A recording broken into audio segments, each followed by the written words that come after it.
ओम सन शनिश्चराय नमः। प्रिय श्रोताओं, आज शनिवार के दिन सुनिए शनि देवता की संपूर्ण कथाएं। एक बार एक ब्राह्मण देवता थे। उन्हें सपने में नीली घोड़ी पर सवार एक नीले कपड़े पहने व्यक्ति दिखाई दिए, जिसने कहा, हे ब्राह्मण देवता, मैं तेरे लगूंगा। यह सुनकर ब्राह्मण देवता घबराकर उठ बैठे। अगले दिन फिर यही सपना उन्हें दोबारा आया। अब तो लगातार यह सपना ब्राह्मण देवता को रोज रोज दिखाई देने लगा, जिससे वह परेशान हो गए और मारे चिंता के वह दुबले होने लगे। उनकी पत्नी ने कारण पूछा तो उन्होंने अपने सपने के बारे में बताया। ब्रह्म बोली, वे अवश्य ही शनि महाराज होंगे। अब की बार दिखे तो कह देना, लग जाओ, पर सवा पहर से ज्यादा मत लगना। उस दिन सपना आने पर ब्राह्मण देवता ने कहा, लग जाओ, लेकिन कितने समय के लिए लगोगी? तब शनिदेव जी बोले, 7 वर्ष का लगूंगा। तब शनिदेव बोले, तो 5 वर्ष का लग जाऊंगा। ब्राह्मण देवता बोले, यह भी मेरे लिए ज्यादा है शनिदेव। शनिदेव बोले, तो 2.5 साल का लग जाओ। ब्राह्मण देवता ने मना किया। अब की बार शनिदेव कहने लगे, सवा पहर का तो लगूंगा ही लगूंगा, इतना तो कोड़ी कलंगी भिखारी के भी लग जाता हूँ। तब ब्राह्मण देवता ने कहा, ठीक है। शनिदेव अब ब्राह्मण देवता को सवा पहर की शनि की दशा लग गई। ब्राह्मण देवता ने नींद से जागकर ब्रह्मणी से कहा, सुनो, मेरे सवा पहर शनि की दशा लग गई है, इसीलिए मैं जंगल में जाकर अपना समय बिताऊंगा। मेरे लिए खाने पीने का सामान बांध दो।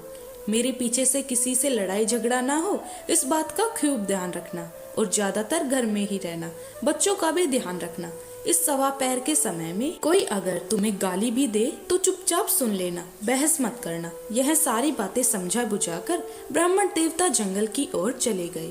जंगल में जाकर वह एक पीपल के पेड़ के नीचे बैठ गए और हनुमान जी का पाठ करने लगे। एक पहर बीत गया। ब्राह्मण देवता ने सोचा, बाकी बचा हुआ समय भी रास्ते में बीत ही जाएगा, इसीलिए वे वहाँ से उठकर चल पड़े। रास्ते में एक बाड़ी में मतीरे लगे देखे।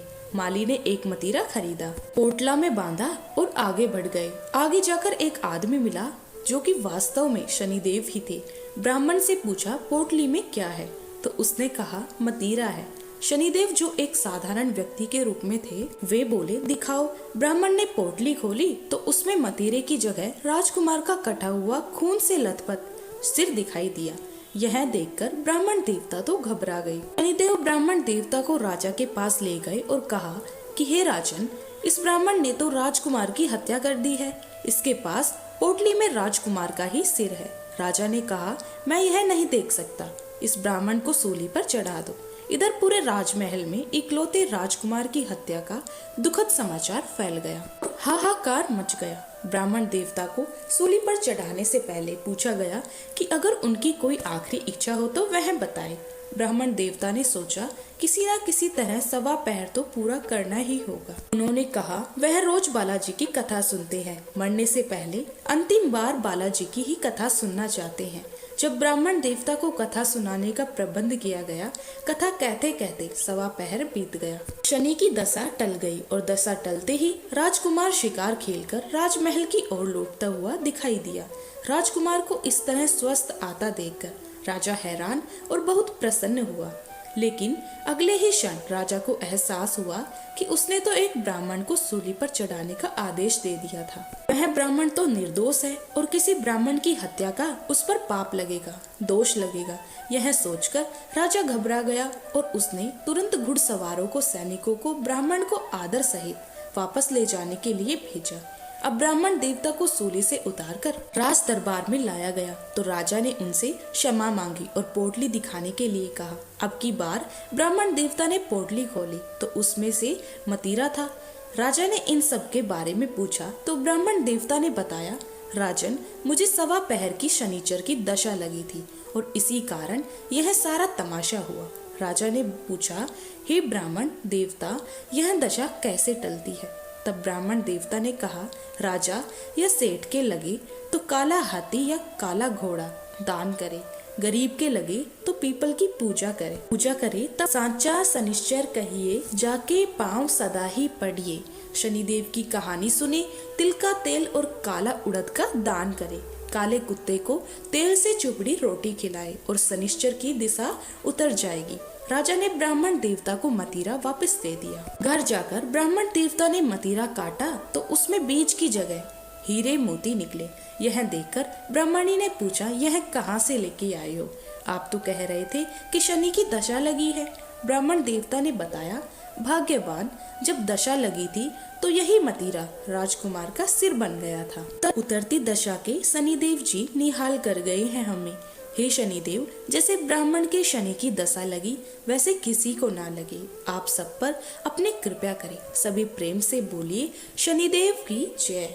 यह थी शनिदेव की 7.5 की कथा। अब सुनिए शनिवार व्रत की मुख्य कथा। एक बार की बात है कि सभी नवग्रहों में, जिनमें सूर्य, चंद्र, मंगल, बुध, बृहस्पति, शुक्र, शनि, राहु और केतु में विवाद छिड़ गया कि इन सब में बड़ा कौन है। सभी आपस में विवाद करने लगे, लेकिन कोई निर्णय ना निकलने पर देवराज इंद्र के पास वे निर्णय कराने पहुंचे और अपना विवाद बताया। साथ ही निर्णय करने के लिए भी कहा। राजा विक्रमादित्य इस समस्या से चिंतित थे, क्योंकि वे जानते थे कि जिस किसी को भी छोटा बताया वही क्रोधित हो उठेगा। तब राजा को एक उपाय सूझा। उन्होंने स्वर्ण, रजत, कांस्य, पीतल, शीशा, रांगा, जस्ता, अभ्रक और लोहे से 9 सिंहासन बनवाए और उन्हें इसी क्रम में रख दिया। फिर उन सबसे निवेदन किया कि आप सभी अपने अपने सिंहासन पर स्थान ग्रहण करें। जो भी अंतिम सिंहासन पर बैठेगा वही सबसे छोटा होगा। इसके अनुसार लोह सिंहासन सबसे बाद में होने के कारण शनिदेव सबसे बाद में बैठे तो वही सबसे छोटे कहलाए। अब शनिदेव को लगा कि राजा ने ऐसा जानबूझकर किया है, तो वह क्रोध में आकर राजा विक्रमादित्य से बोले, राजा, तू मुझे नहीं जानता। सूर्य एक राशि में 1 महीना, चंद्र 2.25 दिन, मंगल 1.5 महीना, बृहस्पति 13 महीने, बुध और शुक्र 1 महीने विचरण करते हैं, लेकिन मैं 2.5 से 7 साल तक रहता हूँ। बड़े बड़े का मेरे विनाश किया है। श्री राम की 7.5 आई तो उन्हें वनवास हो गया। रावण की आई तो उनकी लंका को वानरों की सेना से हारना पड़ा। अब तुम सावधान होकर रहना। ऐसा कहकर कोपित हुए शनिदेव जी वहां से चले गए और तब अन्य ग्रह भी खुशी खुशी चले गए। कुछ समय बाद राजा की 7.5 आई। तब शनिदेव घोड़ों के सौदागर बनकर वहां आए। उनके पास कई सारे बढ़िया घोड़े थे। राजा ने यह समाचार सुनकर अपने अश्वपाल को अच्छे घोड़े खरीदने की आज्ञा दी। उसने कई अच्छे घोड़े खरीदे और एक सर्वोत्तम घोड़े को राजा की सवारी करने दे दिया। अब जैसे ही राजा उस घोड़े पर सवार हुए, वह घोड़ा सरपट वन की ओर भागा और घने जंगल में पहुंचकर वह अंतर ध्यान हो गया। अब राजा भूख प्यास से भटकते रहे। तब एक ग्वाले ने उन्हें पानी पिलाया। राजा ने प्रसन्न होकर उसे अपनी अंगूठी दी और वह अंगूठी देकर राजा अपने नगर को चल पड़े। वहाँ उन्होंने अपना नाम उज्जैन निवासी वीका बताया और वहाँ उन्होंने एक सेठ की दुकान में रुककर जलपान किया। कुछ देर रुककर आराम भी किया। भाग्यवश उस सेठ की उस दिन खूब बिक्री हुई। अब सेठ रूप बदले हुए राजा विक्रमादित्य को अपने साथ अपने घर ले आया। वहाँ पर राजा ने खूंटी पर देखा कि एक हार टंगा हुआ है, जिससे खूंटी निगल रही थी। देखते ही देखते थोड़ी देर में वह पूरा गायब हो गया। तब सेठ ने वापस आने पर देखा कि हार तो गायब है। सेठ ने समझा कि वीका ने ही उसे चुराया है। फिर तो सेठ ने कोतवाल के पास उन्हें पकड़वा दिया। अब उस नगर के राजा ने भी राजा विक्रमादित्य को चोर समझकर उसके हाथ पैर कटवा दिए और नगर के बाहर फिकवा दिया। वहां से एक तेली निकल रहा था, जिसे दया आ गई और उसने वीका को अपनी गाड़ी में बिठाया। वह अपनी जीप से बैलों को हाँकने लगा। उस समय तक राजा की शनि दशा समाप्त हो गई। वर्षा ऋतु आने पर राजा मल्हार गाने लगे।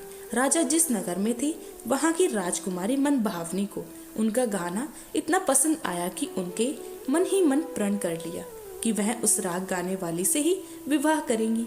राजकुमारी ने दासी को राग गाने वाले को ढूंढने भेजा। तब दासी ने बताया कि वह तो एक चौरंगिया अर्थात अपाहिज है, परंतु राजकुमारी नहीं मानी। अगले ही दिन वह भूख प्यास त्याग कर अनशन पर बैठ गई कि विवाह करेंगी तो उसी से करेंगी। बहुत समझाने पर भी राजकुमारी नहीं मानी। राजा ने उस तेली को बुला भेजा और विवाह की तैयारी करने को कहा। फिर तो उसका विवाह राजकुमारी से हो गया। तब एक दिन सोते हुए स्वप्न में शनिदेव ने राजा को दर्शन देकर कहा कि राजन, देखा तुमने, मुझे छोटा बताकर कितना दुख झेला। तब राजा ने उनसे क्षमा मांगी और प्रार्थना करते हुए कहा, हे शनिदेव, जैसा दुख मुझे दिया किसी और को मत दीजिएगा। तब शनिदेव मान गए और कहा कि जो मेरी कथा और व्रत करेगा उसे मेरी दशा में कभी कोई दुख नहीं होगा। जो व्यक्ति मेरा रोज ध्यान करेगा और चींटियों को आटा डालेगा, उनकी सभी मनोकामनाएं पूर्ण होंगी। और ऐसा कहकर शनिदेव ने राजा को हाथ पैर वापस कर दिए। इधर प्रातःकाल आंख खुलने पर राजकुमारी ने देखा तो वह बड़ी आश्चर्यचकित हुई।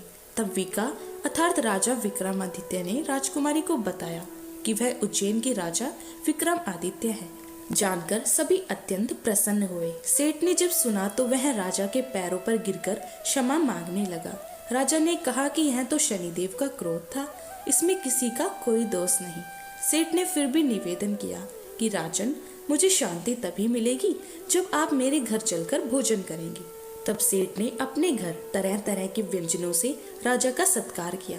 सभी ने देखा जो खूंटी हार निगल गई थी, अब उसे उगल रही थी। सेठ ने अनेक मोहरे देकर राजा का धन्यवाद किया। इसके बाद राजा रानी को लेकर अपने राज्य वापस लौट आए, जहाँ पर उनका खूब धूमधाम से स्वागत किया गया। राजा विक्रमादित्य ने कहा कि उन्होंने शनिदेव को छोटा बताया था, लेकिन वे तो सर्वश्रेष्ठ है। तब से राजा विक्रमादित्य के राज में शनिदेव की पूजा और कथा होने लगी। शनिदेव की यह दिव्य और प्रेरणादायक कथा अब पूर्ण होती है। जिन्होंने भी श्रद्धा से इस कथा को सुना, उन्होंने न केवल शनिदेव की कृपा प्राप्त की, बल्कि अपने पापों का भी क्षय किया। कथा श्रवण का यही संदेश है, जो जैसा कर्म करेगा वैसा फल पाएगा। पर शनिदेव यदि कृपा कर दे तो दुर्भाग्य भी सौभाग्य बन जाता है। अब आइए हम सब मिलकर शनिदेव से विनम्र प्रार्थना करें।